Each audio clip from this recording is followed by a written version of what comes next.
So good morning, everyone, and I am really looking forward to seeing all of you physically very soon. From tomorrow onwards, you are expected to be physically available in campus whenever needed. So at least for classes and everything. So I'm really looking forward to those physical interactions. And, and yesterday, even in the office hours, it was good to interact with some of you physically. No one joined online, so that was a good indicator that many of you are now physically on campus already and others are joining in. So it would be a good thing. Next week, we also have Rise. So anyways, all of you have to physically attend. That would also be a beautiful opportunity to meet and interact, not just with me, but so many delegates that we are inviting. So we will have delegates from a very wide range of industry partners, government partners, and even many collaborators on academic collaborators will be joining us. Most will be joining physically. Many will also be joining us online. So if you are on air meet, if you take the online access, you will be able to meet them. And otherwise also physically, if you are there, you will at least be able to meet those who join physically. So it would be good to have those interactions coming week onwards. In terms of classes, I know that you like recordings of classes. So it may happen that our classes continue to remain online, but office hours will be offline. Is that okay with all of you? Yes, sir. A few classes will be offline though. Why?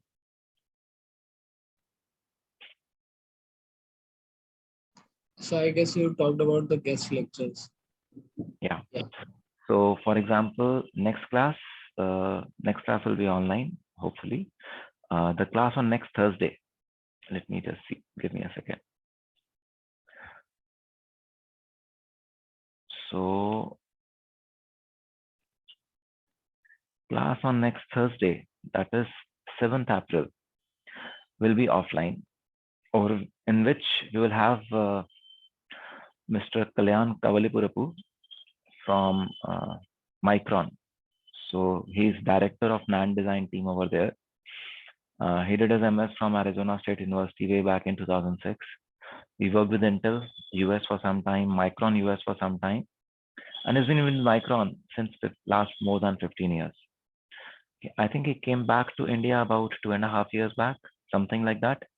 And he's been interacting with us and has been, our students have interned in his team. Students have also joined his team as employees. And he wants to expand that partnership, that relationship by, for example, defining joint projects, MTech projects, where those of you who are a part of those projects can actually do your academic internship at Micron in the final semester. And those things can happen. There, as I mentioned, he's keen to interact with both BTech students and MTech students and recruit both interns and also employees.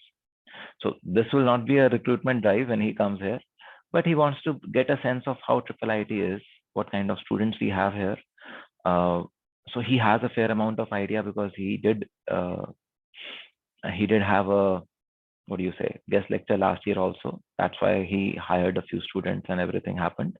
But more importantly, he wants to now physically meet all of you and get a better sense of what all possibilities exist. So this is one session which will happen physically, and I expect you all to join physically. Next Thursday, 7th April, he will be flying in from Hyderabad on 7th morning itself. So it may happen that we want to start a little earlier, or something like that. I will keep you posted on his arrival time so that we can then plan the class accordingly. Anyone has a class before 11:30 on Thursdays?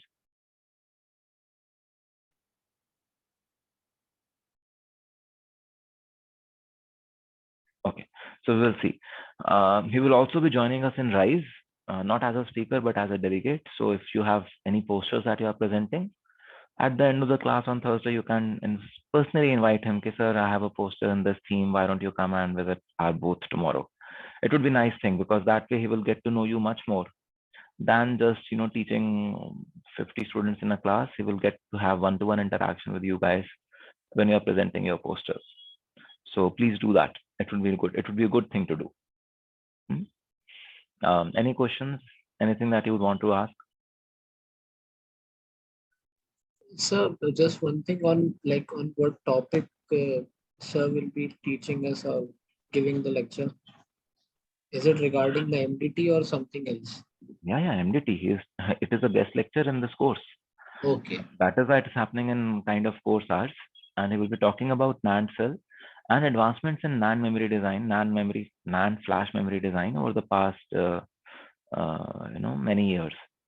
So you will notice that the slides that I will be presenting today and tomorrow, they are more conceptual in nature. They do not really talk too much about advancement in technology. But Kalyan will be able to talk a lot about technology. Last time he showed some very neat animations. Now he's very excited to actually come physically and teach on the board. But he may still have some animations to show or something to show. And the benefit of teaching on board is that he can actually teach you such concepts which would otherwise be confidential to Micron. He cannot put those concepts or those topics on slides because slides can be misused, can be shared, can be taken outside the class in a different context, and there can be repercussions. But he's excited to teach on the board, and I'm hopeful and I'm excited that he would be able to bring in some information which is even Micron confidential, but he will be able to share that with you if you ask appropriate questions to him. So he will not by default share that information with you. But if you ask questions and the response involves putting out some confidential information, he will not hesitate to share because he will be only speaking and he will only be using the board, not the slides. So it's going to be a much better session than what we had last year, at least from where I look at it, and I'm excited about it. So I just hope that all of you can ask very relevant questions to him and make the best use of his presence there. In fact, I would actually like to invite all other VLSI students also, even those who are not doing MDT course, because that would be a good thing to interact with a person from the industry. I will ask him to share a bit of his experience as as he's evolved from an engineer to the level of a director. He can share some experience of the kind of company Micron is or the kind of work you will get to do if you join a place like Micron.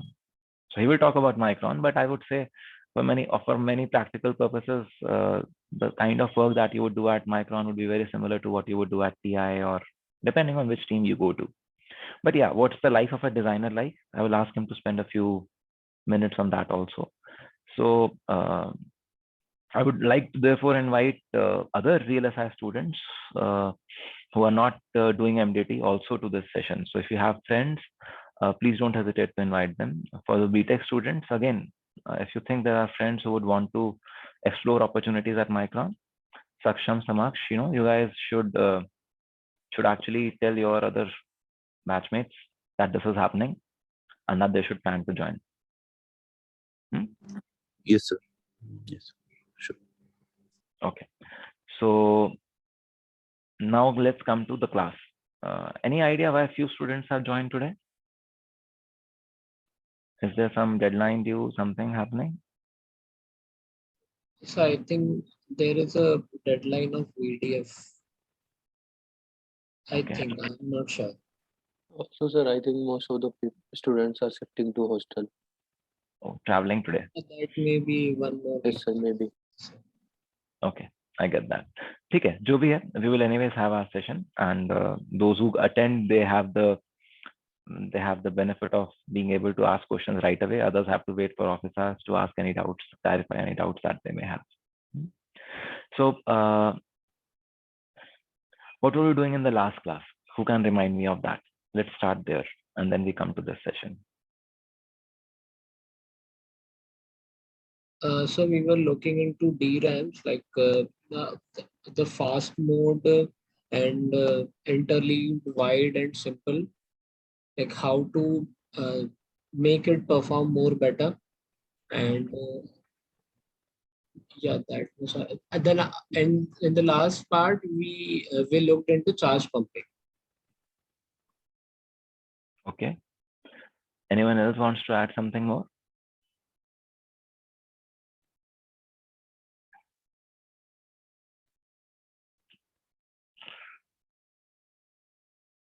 So we looked at different tricks and different methods to which peak performance or peak bandwidth of the DRAMs is improved. And then we looked at one more topic, and then finally we looked at the topic of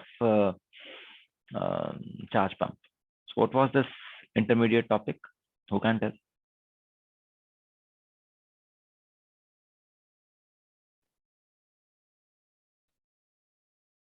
It's a very interesting topic actually.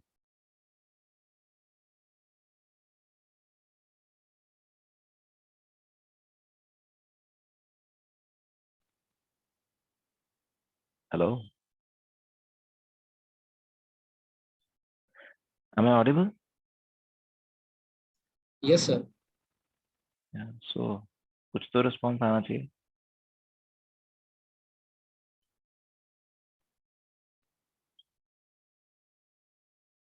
We talked about reference design. What did you talk about reference design? Now that I've given you the hint that we talked about reference design, what was it?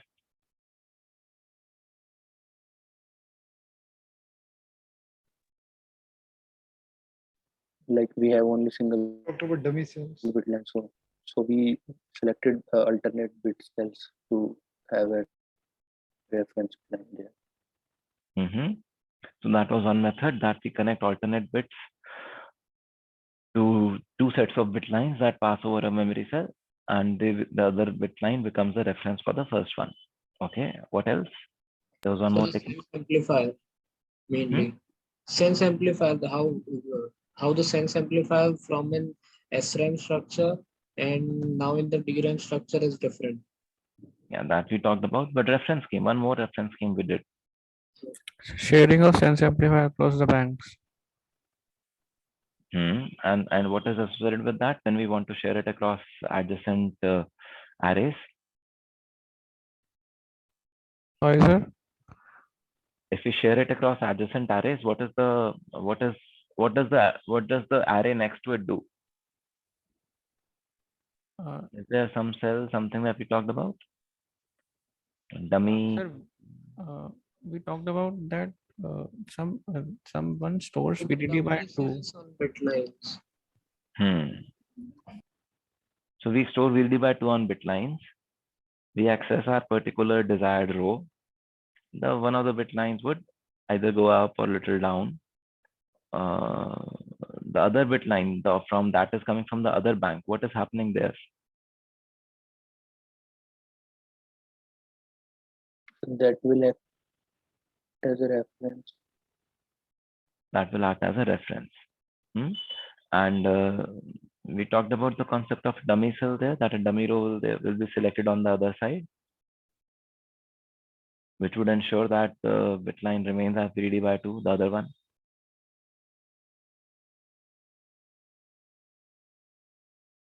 याद है?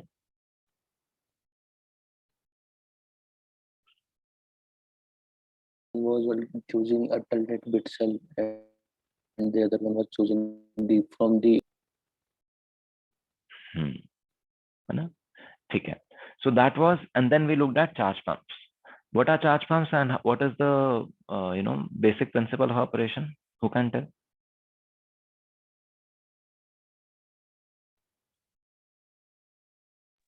So basically to increase the voltage beyond the supply, so we store the charge and then extrapolate it by the switching in the cycle when we need to do word line boost kind of stuff. So store the charge where? In the on battery. on the capacitor. Okay, and then how do we extrapolate?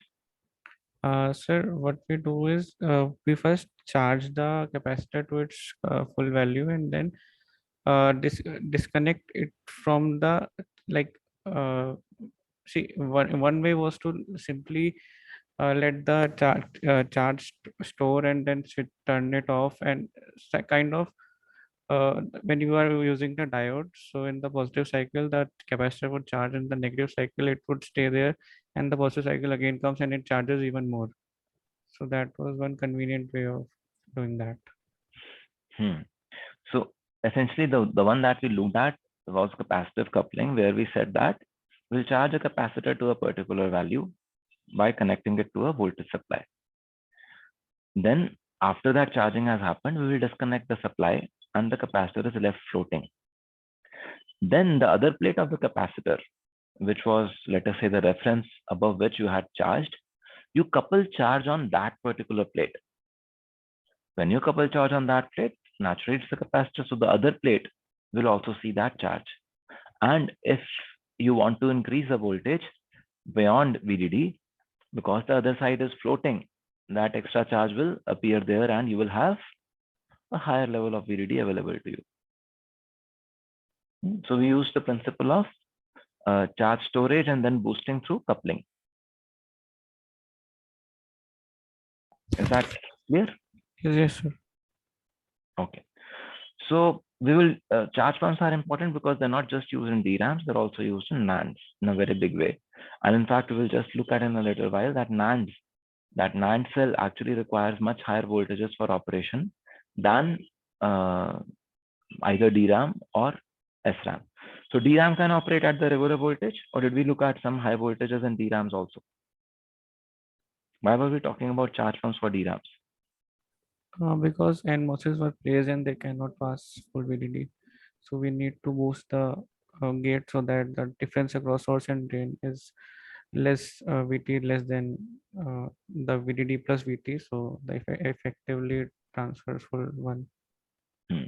So because the excess transistor of the DRAM cell is an NMOS and it can't transfer full VDD, we wanted to boost the gate supply so that we are able to transfer full VDD across and across the bit line into the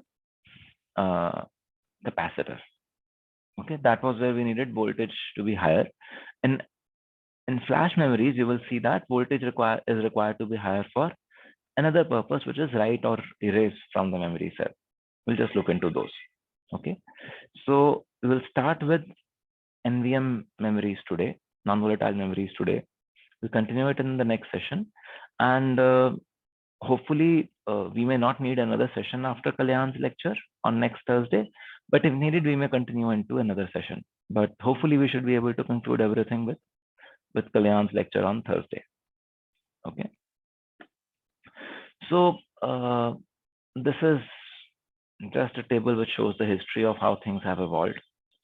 So when we talked about MOS memories, there were volatile memories and non-volatile memories. In volatile memories, there are SRAMs, DRAMs, and we had seen another set of taxonomy in the first session where we said, okay, FIFOs and so, non-random access memories like FIFOs and TAMs and everything also figures in there. On the read-only memory side, which is non-volatile, that is what we are going to focus on. We had mask ROMs. Mask ROMs are the ones that we talked about, that there is this metal 1 mask or metal 2 mask or via 1 mask, which would be modified, which would be changed to store a 0 or a 1 inside the memory. So mask ROMs are very dense, and as we discussed, we could change data. Like the higher the layer of programmation, the better it is, because then there is lesser turnaround time after you decide the program that you want to program inside the ROM. But this is mask ROMs are just at the time of fabrication, you have programmed them. If you need to change their contents, then the entire mask needs to be ordered all over again. Whichever mask is in which you are doing programmation, that mask needs to be ordered again, and that's a huge cost. On the other hand, there could be programmable ROMs. Programmable ROMs, the benefit is that you do not need to have or know the program at the time of fabrication. So in a way, you are a little more secure because no one can simply delayer your chip and find out the program. Are you able to understand this concept, the concept of security, and how it is a little more in programmable ROMs? So like we can change, like we can program it again. So that's why we are saying it is more secure. Security कैसे बढ़ रही है? So the fabrication facility does not know our code.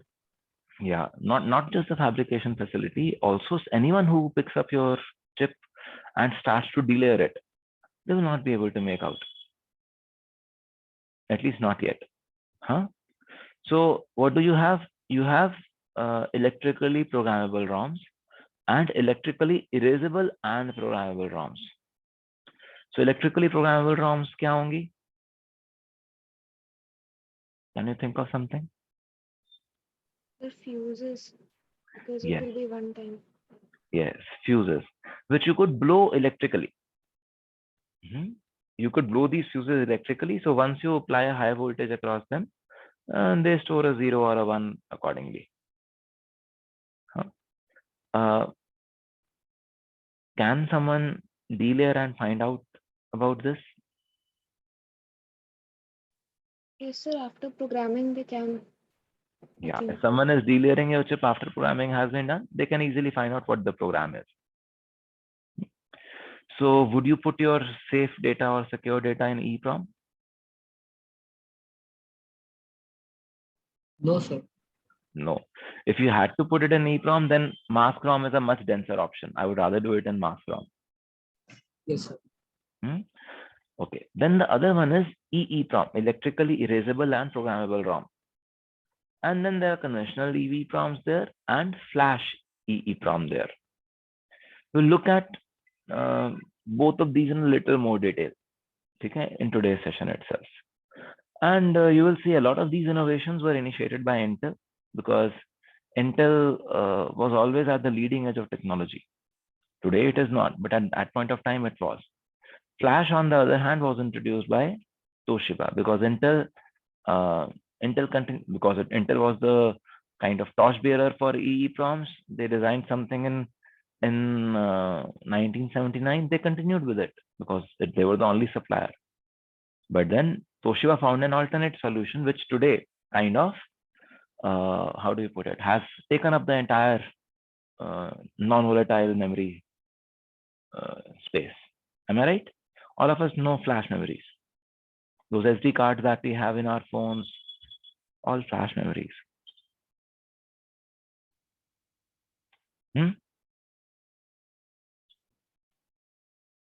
So in terms of density, as I mentioned, ROM is the densest. Then one-time programmable or electrically programmable, where we could blow fuses, their density is a little less, but the flexibility is a little higher. Then flash, where you actually kind of read write into entire, at least write into a large array of cells. And then EEPROMs, where the density is not as high, but I could, what do you say? I have byte rewrite capability. I don't need to write an entire page. In a flash, you need to erase the entire page and do something like that. In an EEPROM, that's not required.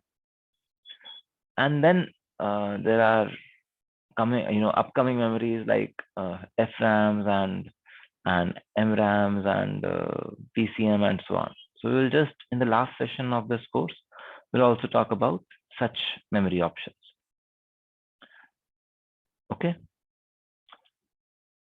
So a quick refresh on ROM cells. Are you able to see that these are, all three are kind of ROM cells over here? Are you able to understand the functionality of a ROM cell? Where we say that in one particular, wherever we want to write a 1, there will be a diode. Where we don't want to write a 1, the diode will not be there. Or when we want to write a 1, there will be a transistor there which connects the bit line to VDD when word line arrives. Or we may not have anything for writing a 1, but for writing a 0, we may have what do you say? NMOS. that connects the bit line to ground, so that we read a 0. So absence or presence of the transistor / diode determines whether there is a 1 written or a 0 written. You remember we did this one already in one of the previous classes. It's a refresh. Yes, sir. So we also looked at what a ROM cell would look like again, and in the next slide we will look at what a NAND cell would look like. So can you tell me what is written on this word line 3?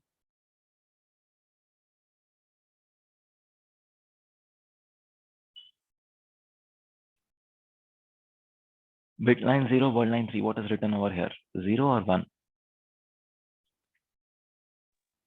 0. 0?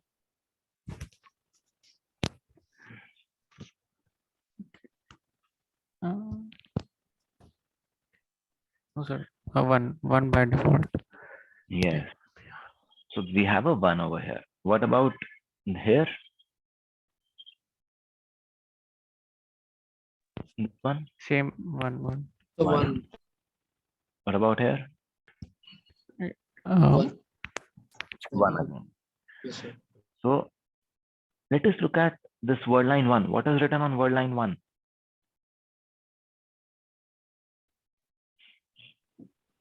0, 1, 1, 0. 0, 1, 1, 0. So absence or presence of a transistor tells you whether you have a 0 or a 1 written on a particular location. Similarly for the now, the NOR layout where you have word lines, bit lines on this side, and you see the transistors are always there. This poly is continuously running. The transistors are always there. It's just that they're not connected. The transistor was always there, but whether I put these contacts or not, that defines whether I am writing a 0 or a 1 on the bit line. Are you able to see this? Yes, sir. Which layer is the programmation happening over here?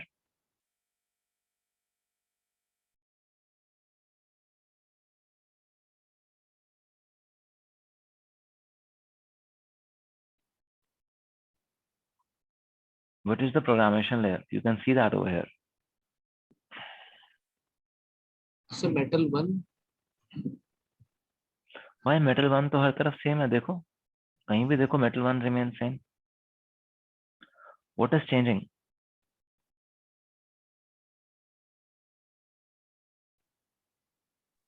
Contact. Yes, sir. Contact. Black contacts. यहाँ पे लिखा भी हुआ है भाइयों. Oh. So this is a contact ROM. Okay. Let us look at NAND ROM. What is happening there? Word lines are active low. So active low. And what is then what did I say is written over here? So 1 over. 1, 1, 1, 1. Okay. What is written over here?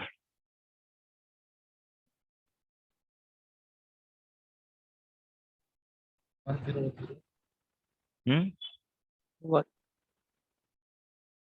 1.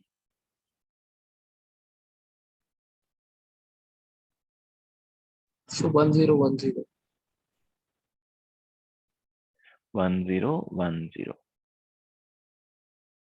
Okay. So the presence of a transistor says that the data bit is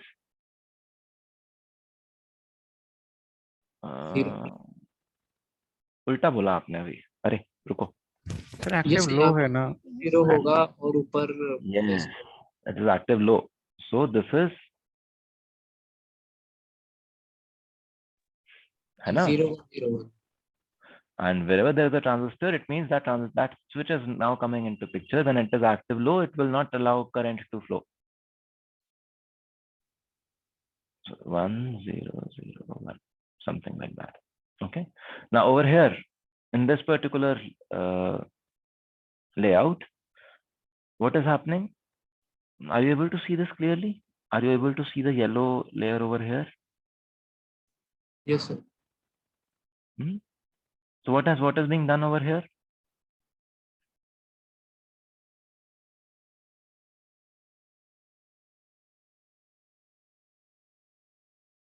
Somewhere you have it, other places you don't have it. So what is happening? So we are giving VDD and ground using those yellow and No, we're not giving VDD and ground using yellow. We're just changing the VT of the device. When you change the VT of the device, what happens? You take word line to a level which is intermediate between the two VTs. One of the transistors will be off, the other transistor will be on. The transistor which will be off, over there we say no discharge happens, so we store a 0. Whether it is on, we say it is 1. Is this clear? Sir, can you please explain that, like by changing the VT, how the things are changing? So let us say this is the device. This is the word line. You take word line to 0.75 volts. Yes. Now the device, by having an implant, could have a VT of 0.5 volts. And if there is no implant, the VT will be 0.85 volts, let us say. Yes, sir. Now what happens? So for 0.5 volts, it will conduct, and for 0.85, it will not conduct.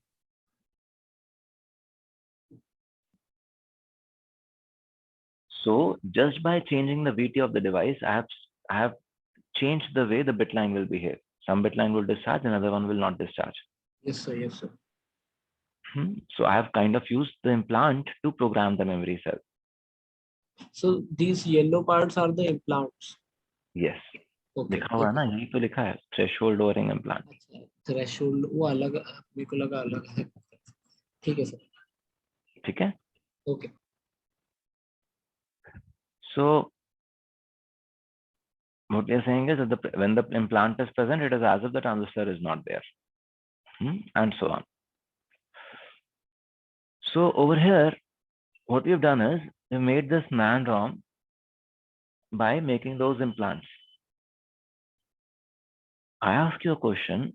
If I could, what have I done by implants? I've changed the VT of the device and therefore changed whether it stored a 0 or a 1. Now, can I make it dynamic? Implant is fixed. Once fabricated, nothing else can happen to it. But can I modulate the VT of a device dynamically? Wherever I wanted to write a 0, I will write a low VT. Wherever I wanted to write a 1, I will put a high VT there. Yes, sir. By changing the body substrate. We could change the substrate and therefore we could change the VT of the device. Very good. There are other ways to do it. What are those other ways? What we call as floating gate devices. So what is done is that we somehow add some charge onto the intermediate gate, the floating gate. Okay, we add some charge onto the floating gate, and that either ensures that the device has a low VT because it is always on, or it has a high VT because this charge on the gate would prevent further inversion layer to start to form on the substrate.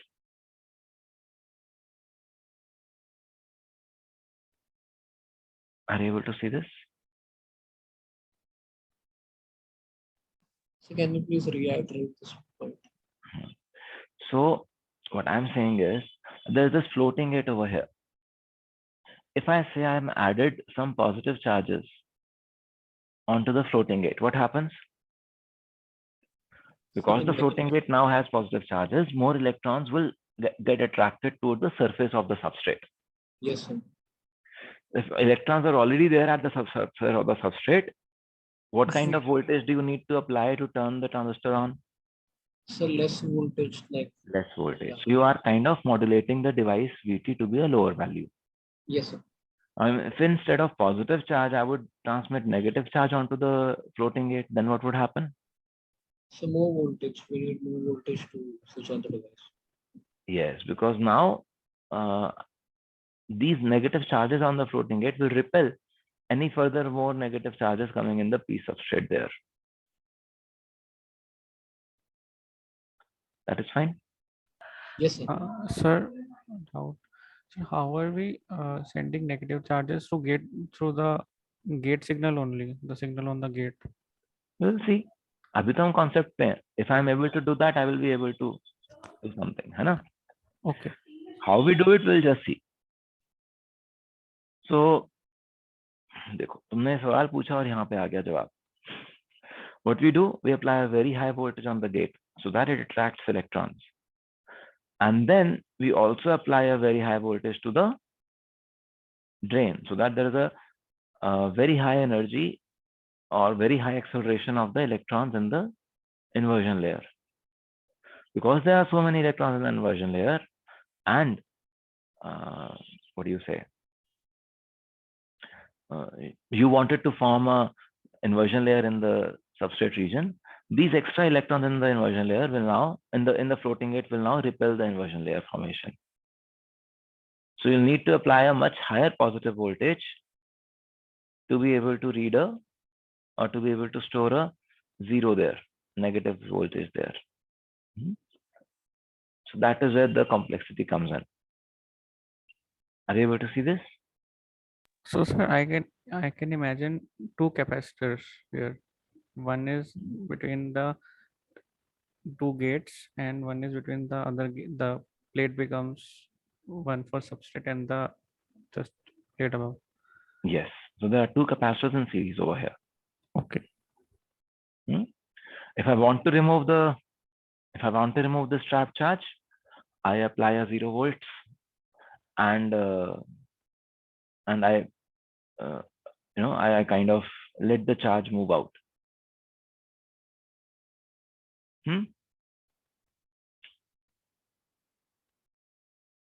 Is that okay? So can you explain how it happened? Like by putting in 0 volts, the charges are removed.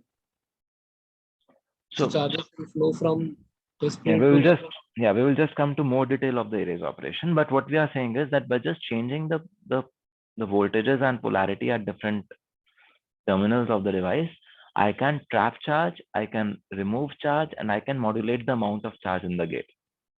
Is that part clear? Yes, sir. Now that is where we then start to look at in a little more detail. What that means is that I can actually change the VT of the device.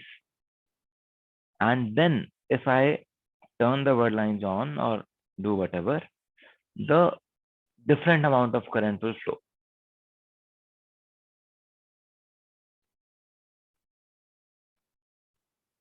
Are you able to see this? I changed the VT of the device. So when the device was low VT at a low VWL itself, there was some current, whereas the other was off. So now I am able to tell whether वही जो मैंने अभी implanted programmable ROM की बात करी थी, exactly the same thing. Is this thing clear? Yes, sir. So what we are saying is that when I add charge onto the floating gate, then what happens? My VT shifts.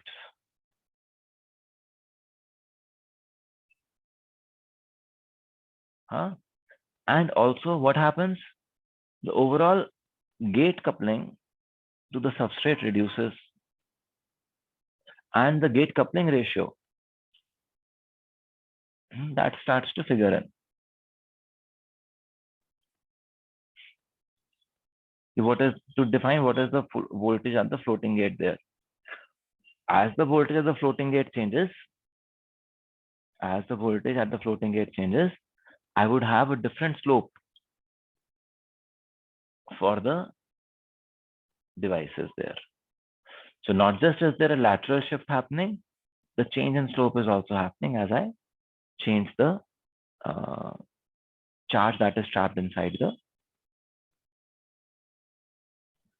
floating gate. Is that okay? Sir, I have a doubt. Sir, what is the sir? There are two things going on. One is we are changing the VT, and secondly, we are trying also to turn on the transistor after the VT has been changed. Hmm. So, sir, what is the what are the two different levers to change the VT, and how is it different from the signal which is trying to turn the transistor on? So different ways to change the VT is No, जैसा no, अभी हमने बात हाँ. no, sir. I just meant कि how are you independently changing the VT? Because Oh, how are you actually writing something into one independent gate? Is that the question? kind of. Kind Because you believe that there will be word lines which would be shared, bit lines which would be shared, so more than one cell would get impacted. No, sir. Okay, I will reframe that doubt later. Yeah. Okay. So we will see. Anyways, that question we will answer in a little while. Then we'll look at the memory array as to how to change the VT or how to put the voltages so that only the transistors where you want to change the VT, only there the VT changes. At other places it doesn't. We'll look into that a little later. Okay. But do you realize that as what do you say, when the floating gate is added or something like that happens, then the slope of IDS VGS characteristics would change. Is that evident to you? This one, the first curve. Yes, sir. Why would this change? Because the VT has changed. Because the coupling is changed. Yes, because the gate capacitance has changed. Then the shift from here to here or from here to here, that has happened because the charge stored on this floating capacitor has changed. First is because the coupling has changed. The two capacitances are now in series, where it were not earlier. Second is that what was the second one that I was saying? The second is that Charge. Due to charge. the charge, as you store it, it changes the VT of the device. Both the things happen simultaneously.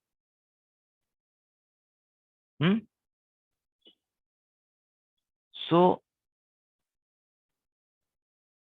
as I said, because COX is lower, let me remove my markings. The slide would then tell you.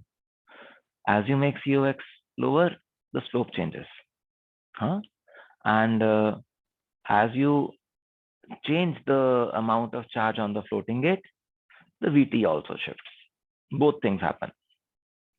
Now, as we saw, if I have a sensing threshold, say word line voltage in between these two regions, then I will sense 0 and 1 correctly. If there is this empty space between two VT distributions, there can be easily a space where I could fit a transition from one data to another.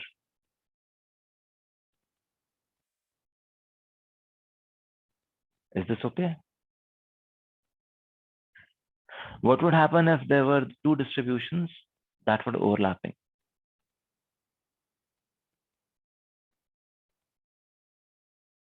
What happens in such a case?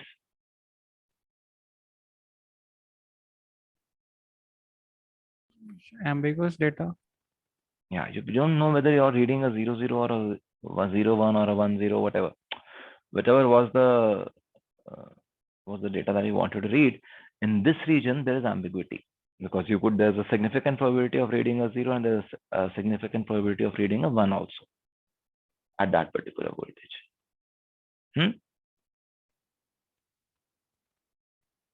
So what's the solution of this problem?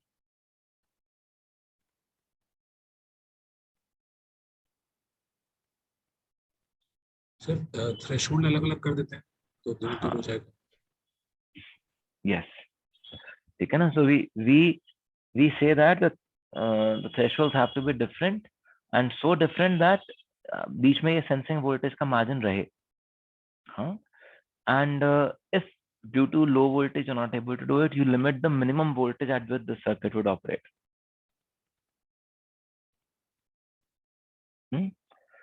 So Over here, I'm bringing them a little closer. And I'm also bringing in this aspect that if I could somehow keep 4, so 1, 2, 3, 4 such distributions, I would actually be talking about 2 bits being stored in this particular transistor. Are you able to see this? Sir, I'm confused. So why we are seeing this? Sorry? So how we are like we are having this 4 curves and we are storing 2 bits. Huh. Why we are seeing this? So if there are 4 curves, how would you label them? You would probably call it 0, 0, 0, 1, 1, 0, 1, 1. Yes, sir. How many bits are we talking about over here? Okay, so that's why it is 2 bits. Yes, sir. Okay. Okay. So this could be understood like a multi-level cell, where in every cell there are 4 levels, 4 different values of current which could be flowing, and you can measure them and you can say that, okay, this is the data stored, 2 bits, that what are 2 bits there. Huh? Or there could be a multi-bit cell. So this is multi-level cell. Multi-level cell में क्या हुआ? In By one measuring cell, different in one elements. transistor itself, I have stored 2 bits. Huh? I could actually have used 2 transistors also, each to store 1 bit. So that is a multi-bit cell, and the first one that we talked about is a multi-level cell. Sir, Sir, Yes. okay, sir, so you can have only one VT for one transistor, right? I mean, you can shift it dynamically, but Yes. so sir, how are you storing 2 bits in one transistor if there can be only one VT? Yeah, but in terms of shifting granularity, I can say that I can shift 4 different VTs, or I can have 4 different VTs on the cell depending on my programmation. Yes, sir. If there are 4 different VTs, how would you identify those? Can you identify 4 different VTs with 1 bit only? No, sir. That is where you need 2 bits. Or you say that you are storing 2 bits onto that cell. Okay, sir. Okay. Clear enough? Yes, sir. Yes. Okay. Faisal and Deepak, you have questions, your hands are raised. I just noticed them. So like we are having 4 different VTs. So let us assume we are saying कि जिसमें सबसे ज्यादा current होगा उस पे 1 1 है, उससे कम होगा तो 1 0 है, उससे कम होगा तो 0 1 और सबसे कम करंट है तो 0 0 है. And there are 4 different transistors like with these 4 different VTs. Am I correct? Yeah. Okay. Okay. Deepak? sir, I wanted to confirm that this 4 levels are due by the virtue of the voltage applied on the gate. And these 4 levels are by the virtue of, how do I put it? Of different charges stored in the floating gate, because of which 4 different VTs appear. So, but sir, so you mean to say that still okay? I will.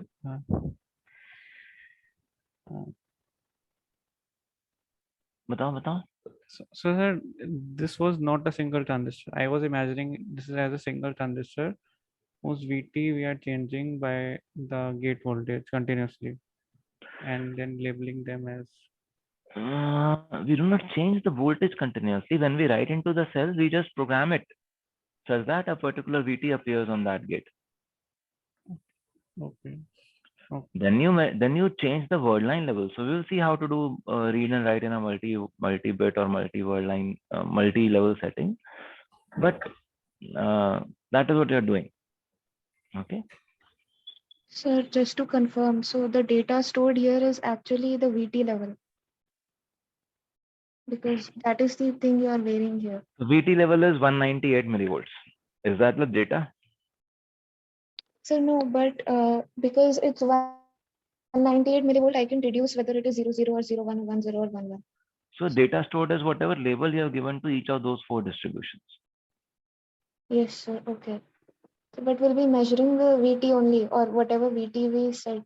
Yeah, we will be measuring something that differentiates between these 4 different transistors who could be at different VT. Okay, sir. Okay. Hmm. So flash memories are also called so usse pehle EPROMs, electrically programmable ROMs, could be erased by flashing UV light. Okay, they have a small window on their package through which you flash UV light, and the EPROMs can be erased. EEPROMs are electrically erasable and can you could do read, write, erase, all kinds of things on a byte or a word basis. Flash memories are again EEPROMs.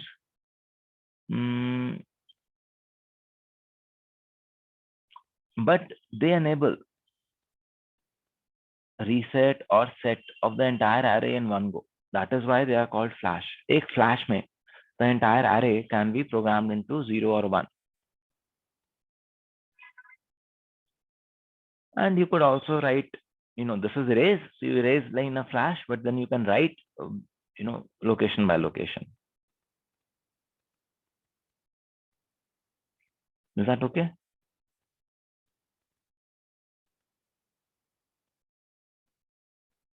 So in the flash, we are like by a single change, we are completely changing the array, and in the EEPROM, we are changing a single bit or a bunch of bits Yes.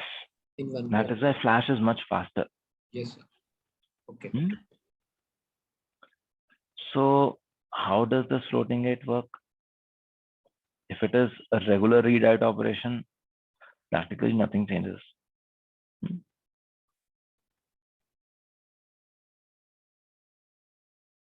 What has been done over here is that you, what do you say, speed up the electrons, apply a vertical field so that electrons which are very high speed, very high kinetic energy would inject themselves into the floating gate. At another end, you will apply either a negative or a 0 volt over here on the gate so that all the negative charge in this region can be transmitted back to the class.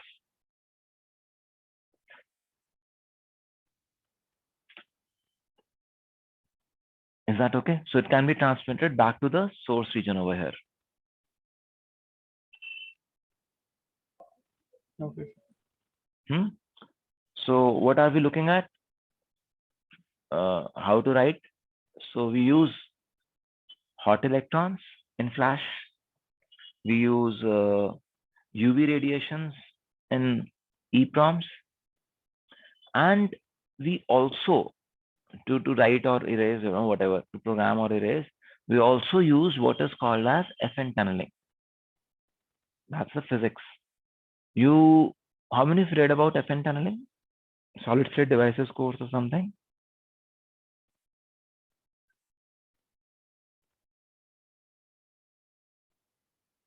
No one?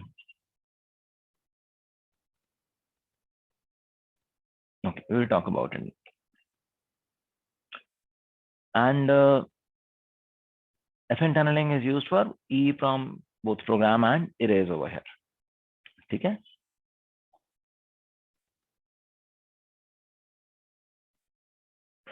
So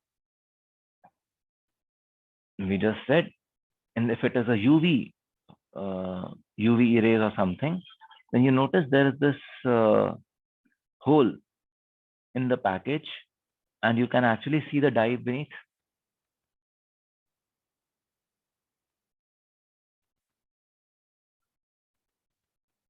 Are you able to notice the die beneath there? Yes. Another array. Yes. So this UV light is shined UV light, when it is shined, more electron pairs are Yes, generated, sir. and they can be used to erase the entire thing. Okay, everything has those electrons now. Okay. However, making a package which has opening in it, that is costly.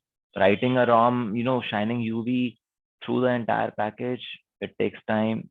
And if you wanted to use this die for any other purpose, it can be tricky.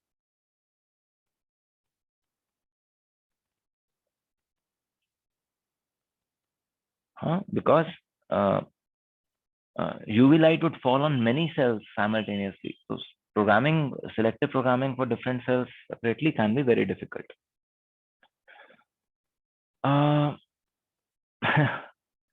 this is a slide that we showed, I think, in DVD or sometime, on different kind of leakages that would be there inside a MOSFET.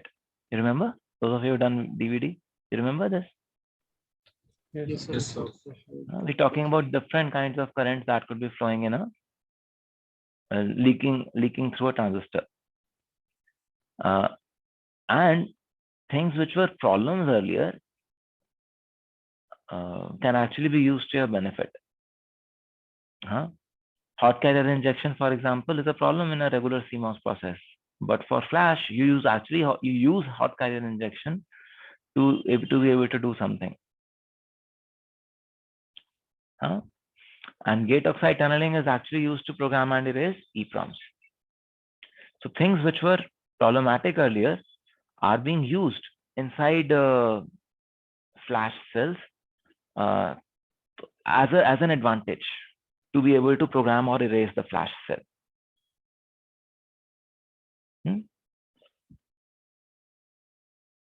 Let us look at this FN tunneling kind of a thing. So are you able to see this band diagram? Yes, sir. So there is this valence band, conduction band. This is the oxide. What happens? No electron can actually flow. Why? Because first, the oxide thickness and the region across which this voltage change happens is very wide. So tunneling cannot happen. And this is a dielectric. You'll have to apply a very high voltage to take things here, and then they will go there. However, when I actually apply a voltage across these two, band bending also happens. Band bending to yahan hogi. This voltage starts to appear across the dielectric also. Are you able to see this? Yes, sir. When the oxide ke across ka energy diagram appears to be like this, then what happens is electrons see that, okay, there is only this thing that I need to cross. See, there is no energy level in between this, but I could always jump. That is what is called tunneling. So I could always jump and tunnel, and therefore I would be able to program or erase a particular location. This is called as FN tunneling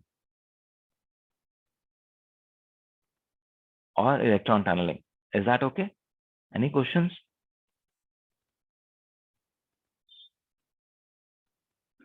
If I apply a high voltage there, let us say 15 volts, and on a substrate, I apply a very low voltage, then what happens? There is this voltage drop across the oxide, and instead of really going all the way up from conduction band to the top of this CB oxide, we just tunnel across the CB oxide. So at a lower voltage, we are able to do electron transfer, electron injection.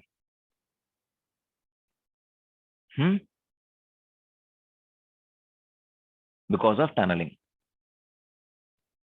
What does it need? It needs a high electric field across the gate oxide layer, and the gate oxide layer to be reasonably thin. the gate oxide layer is very thick, then tunneling would not happen. Huh?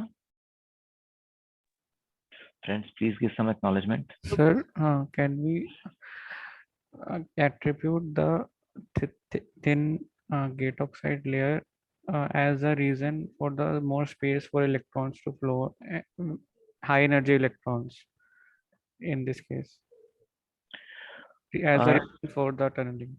Thin region means that as soon as the bending happens, even a little bit of bending can mean that the tunneling length is achieved. Whether I'm able to tunnel or I do tunnel electrons there or not is a different issue. But the tunneling length has been achieved. So to be able to achieve that fast, we need the overall oxide layer thickness to be less. Yes, sir. So basically, this physical thing only I was talking about. Okay, got it. Sir, Yes. sir, if you are applying a very high voltage and if the oxide layer is very thin, so is there a risk for dielectric breakdown in this case? Yes. Yes, yes, yes. Okay. So this thin area, we need to minimize it as less as possible so that probabilistically this would still not fail. We'll see one example in a little while. Okay, sir. So, Yes. sir, how FN tunneling is different from direct tunneling? What is the difference? FN tunneling actually involves the field to be modified very significantly so that because of this bending in the field, this steep bend that is happening in the field there, I'm able to operate the memory. Okay, sir. So that triangular one. Yeah.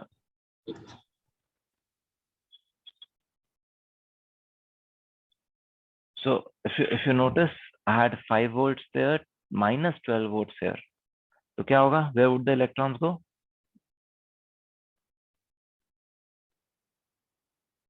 Towards substrate source. ठीक है?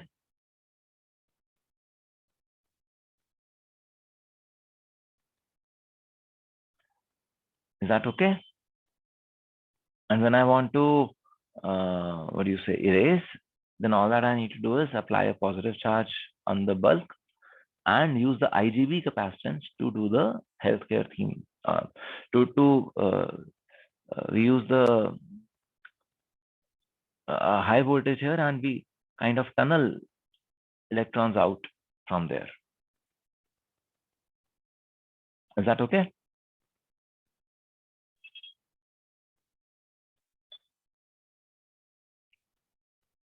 Huh? So both the diagrams in the previous slide are doing the same thing, right?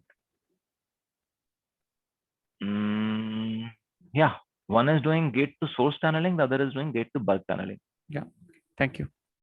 But tunneling only. And over here, I'm actually showing you that tunneling through this small animation. You apply voltage, apply more voltage, you apply still more voltage. So the electron actually had to acquire a higher energy to be able to go there. But now because it could actually slide onto the slope very easily, the distance is very short, this tunneling happens.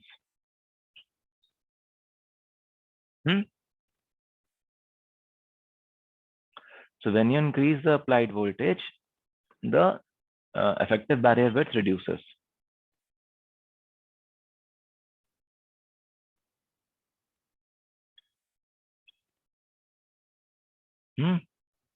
Yes, sir. Yes, sir. Okay. So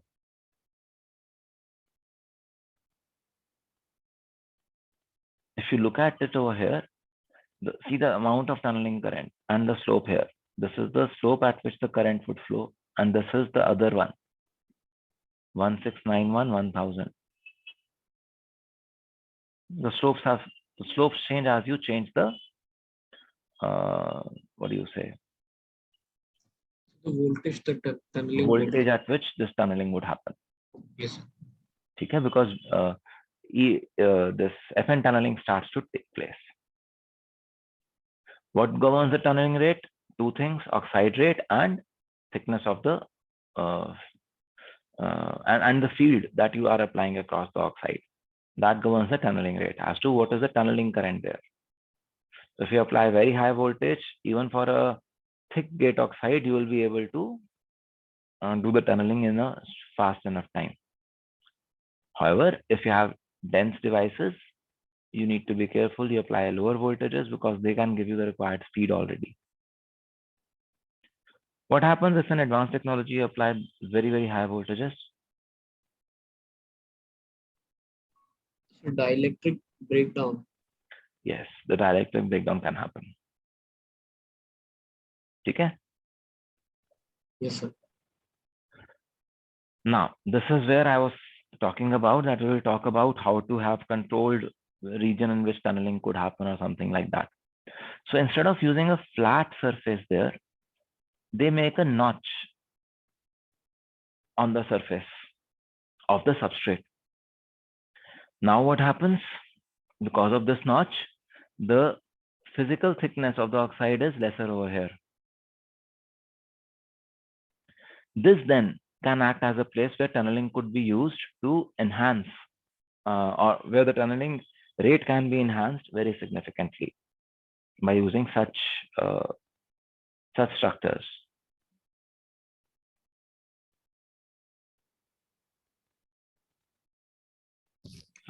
Sir, if it's very like lower tech node, we discussed that there is a limit on the like the fabrication at the light which is passed to basically in the fabrication. So sir, this is even lesser notch or lesser width or lesser dimension notch you're talking about. Mhm. How is this possible then? Because we were told that there is a saturation beyond which you cannot do. So this could be by atomic layer deposition or by just specific gate oxide etch or something like that. Look at it over here. This is called as a floatox EEPROM, floating gate oxide EEPROM. Okay, so EEPROM but with a floating gate oxide, and you have created this. You've created this. How do I put it? 10 nanometer width region over here. At all other places, it was 20 to 30 nanometers. Just above the substrate, you've made a slight additional dent on the oxide when you were etching, and you made it lesser. So it's a complex process. It's not that it will happen easily. But then when that happens, this one we have already done. Okay.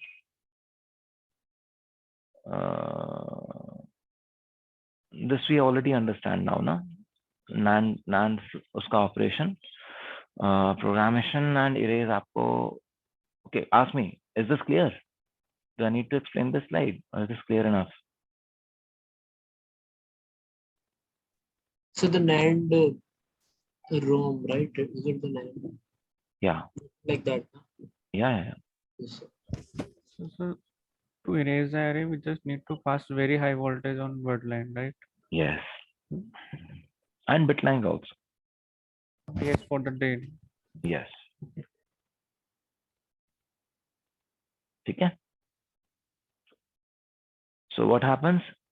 Let's say पहले program का ही देख लेते हैं. Let us look at the programming first. So you apply VPP. I think it's good that we spend some time on this. You apply VPP onto the line, and after the word line, this voltage becomes VPP minus VT. That is the voltage that goes to the control gate. If you apply 0 on the bit line, then whichever transistors had a VPP minus VT there, they would attract the electrons and they would program through FN tunneling. Now to erase, what do? You have to apply the opposite polarity.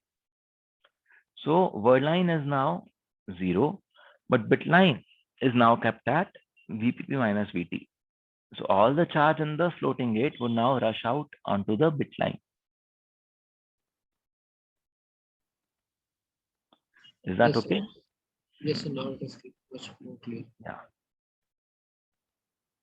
ठीक है.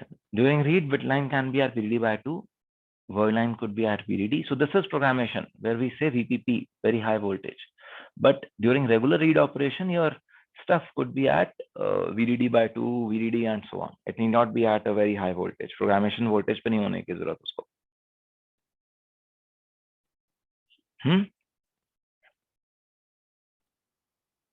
Yes, sir. So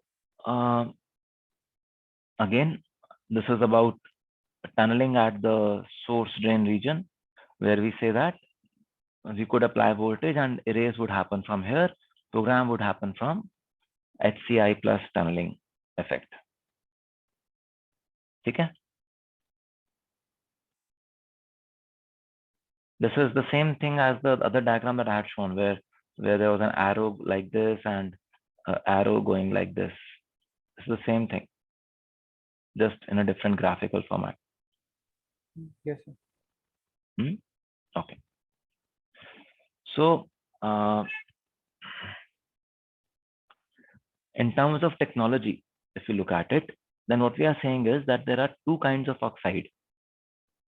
There is a tunneling oxide, which should be very thin, where we could also think of putting notches so that it becomes easier to tunnel.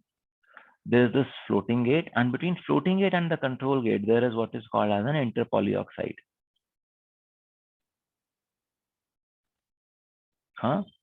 The interpoly oxide is designed thick to prevent any tunneling from to happen from floating gate to the control gate. At least there should be no tunneling that should happen because of this interpoly oxide. All the tunneling that we want to do across the tunnel oxide only. So tunnel oxide is 8 nanometers. This one. Floating gate is 100 nanometers. And the interpoly oxide is then, यहाँ पे देखो 8 था, is now 16 nanometers. So electrons can tunnel from here to here, but not from here to here. Is this okay? So isn't it look like the SOI technology, like a floating gate, the tunnel oxide, then the substrate and all? I don't know. आप उसको वैसे कर सकते हो कि नहीं कर सकते relate, but no, I would not say that it is SOI.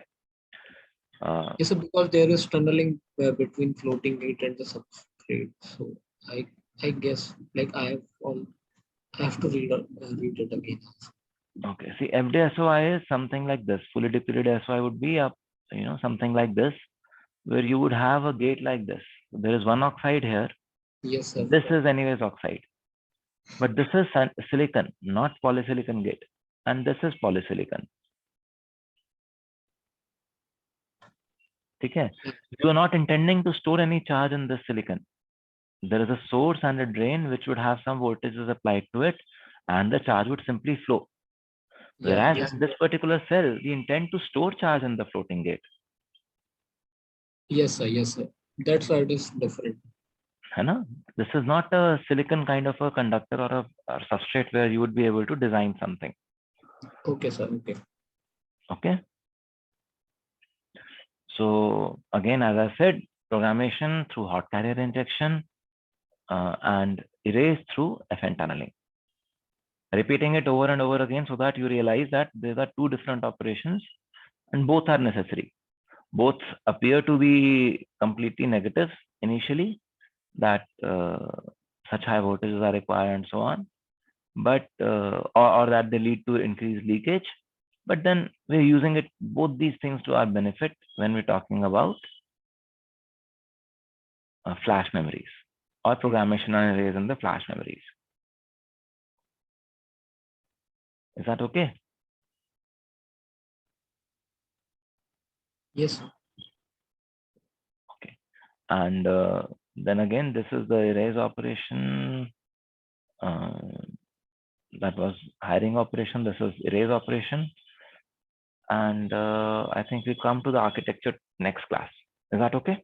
We will stop here. Bit till we have done. Sir? Yes. What is the order of magnitude of phase operation or a program operation? What timing? We'll look into this next class. Okay. So it would be more than SRAM, right? Oh yes, definitely. Yeah. Because these are tunneling currents. They are much smaller than cell currents that we have in SRAM. Yes. है ना? So we want to tunnel. Tunneling हो रही है, वही अपने आप में बड़ी बात है. You cannot really increase tunneling currents also too high.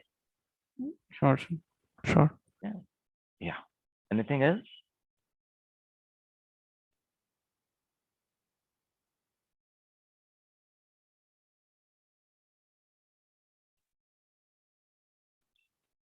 Okay. If there are no further questions, then I would just want to repeat that next Thursday we have the physical class where we will have a guest lecturer, a guest lecture by Mr. Kalyan Kawalipurapu from Micron. So all of you have to be there. In fact, you can also invite your other friends who would possibly want to target Micron as a prospective company. In his team, as we will see, NAND Flash पे तो काम होता है, but NAND Flash is not just NAND Flash. NAND Flash के आसपास का जो logic है, there is digital logic that is involved and there is analog logic also that is involved. So बहुत सारी चीजें यहाँ साथ में associated होती हैं and that can be very interesting for anyone to work on, a circuit designer to work on. ठीक है? So that's it for today then, and see you on Tuesday now. Okay? Thank you. All the best. Thank you, sir. Yeah. Bye.